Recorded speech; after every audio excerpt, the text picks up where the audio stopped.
Qui va vous parler, je ne sais pas, de quoi, de lui, de son livre. Je laisse parler. J'avais prévu sur une petite lecture, mais comme je lis très mal et que ça va me rappeler ma période scolaire, on va laisser dans la lecture. Je vais juste vous dire pourquoi j'ai choisi Yeroul Delger comme titre. Donc, mon polar est un polar qui se passe entièrement en Mongolie, et Yeroul Delger est un prénom mongol en fait. Et une chose qu'il faut savoir sur les noms et les prénoms mongols, d'abord Yeroul Delger, ça signifie promesse d'abondance. Tous les prénoms mongols sont l'association de deux notions. Généralement, chez les hommes, c'est Gantulga, cœur d'acier, par exemple, ou Bat Batar, acte de fer. Et il se trouve que ce prénom existe vraiment et qu'il veut dire promesse d'abondance. Donc, mon héros, qui est plutôt une grosse brute, finalement assez méchante, bien que flic, s'appelle promesse d'abondance.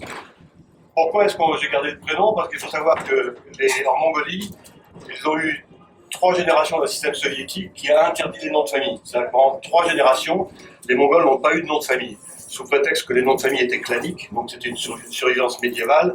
Le régime soviétique a interdit les noms de famille. Et donc, au bout de 3 générations, on s'est retrouvé en Mongolie avec des annuaires qui étaient une compilation de Paul, Pierre, Jacques, version mongole naturellement. Donc, premier problème, on n'arrivait plus à savoir qui était qui. Et deuxième problème, commençait à se poser des problèmes de consanguinité dans les mariages, parce qu'on ne savait plus exactement à quelle famille appartenait quel cousin, etc. Et donc, il a été décidé, vers les années 2000, quand le régime soviétique est tombé, de retrouver des noms de famille.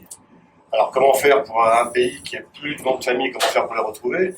On a mandaté un député qui a fait des recherches et qui a listé tous les noms des anciens clans de Mongolie par région.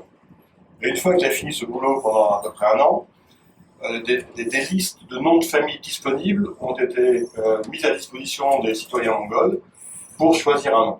Donc on pouvait aller en fonction de sa province de naissance. Si on était né dans le Nord-Nord, la province du Nord-Nord par exemple, ou du Khenty, on allait voir la liste du Nord-Nord ou du Khenty et on choisissait le nom de famille qu'on voulait. Sans aucun rapport avec l'ancien nom de famille qu'on avait, même si on s'en souvenait. Donc on choisissait son nom de famille.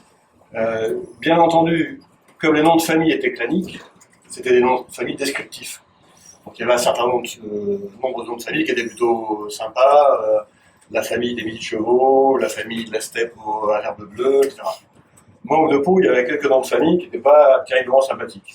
Parmi les vrais noms de famille mongols de l'époque, il y avait la famille des 7 borgnes, la famille des 3 ivrognes, et le nom de famille qu'a choisi mon héros, qui est un nom de famille qui existe, c'est la famille du chien jaune à la sale gueule. Naturellement, mon héros lui choisit parce qu'il a envie d'emmerder le monde, mais en vrai, en Mongolie, beaucoup de personnes n'ont pas choisi de nom de famille dans cette première liste. Et donc, on s'est retrouvé avec une partie de la population qui avait un nom de famille, une partie de la population qui n'en avait pas. Et donc là, on a décidé, ils ont décidé tout simplement qu'on pouvait en fait choisir son nom de famille dans le dictionnaire. Donc la deuxième moitié des Mongols qui n'avaient pas de nom de famille ont ouvert le dictionnaire et ont choisi le nom qui leur plaisait à condition que ce soit dans le dictionnaire mongol.